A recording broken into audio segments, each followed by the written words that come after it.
Nagbabalik tayo dito sa Kababayan Today. Kung kayo po ay naghahanap ng pwedeng gawin ng mga bata ngayong summer, then make sure to check out the Filipino Cultural School. Isang eskwelahan po ito na 50 years nang gumagawa ng mga summer programs para mapalapit ang mga kabataan sa kanilang kulturang Pilipino.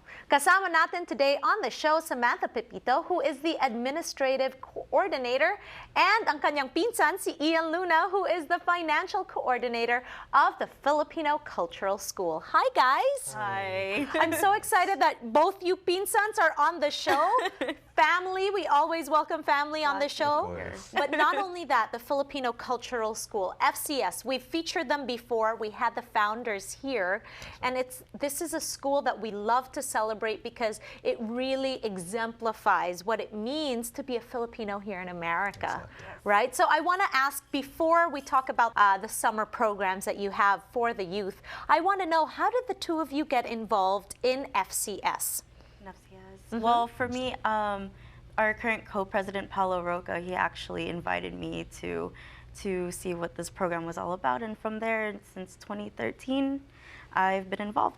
Okay. And Ian, you've been involved since 2013 as well, right? Since 2014, actually. Oh, since 2014. Yeah. Both of you are still students. So it must be a lot of work juggling school time and now being part of a board of a very important school such as the Filipino Cultural School. This is a big deal, guys. Yeah, definitely. So let's talk about being part of the board at FCS. How has it been so far, Ian? It's been a lot of work, honestly, but it's definitely worth it. You know, the time and effort that we put into making this happen for the students. It's a lot of work, honestly, but it's worth it. It's worth it, you know, to provide these opportunities, to provide the space, the experience that the children will have. And the work that we put behind it, you know, it only shadows what the Sapagita Women's Circle has done for us over these 50 years. Okay, so let's talk about the school. For people that don't know, what is the Filipino Cultural School? Sam? So the Filipino Cultural School is basically providing the education of what Filipino culture and Filipino-American culture is all about.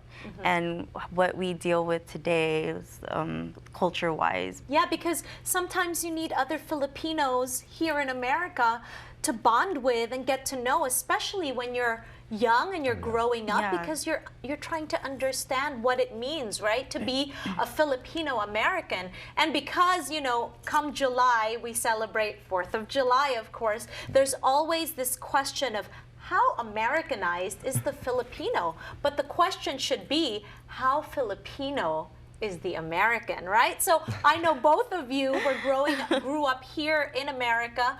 I'm sure you wish you guys were part of FCS growing up because, you know, doesn't that help you understand what it means to be where you're from? Exactly. I mean, growing up, you know, we grew up without Filipino Cultural School. If we had Filipino Cultural School, we would have known what we were, you know, our history, our culture.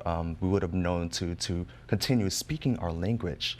You know, that we sort of assimilate American culture.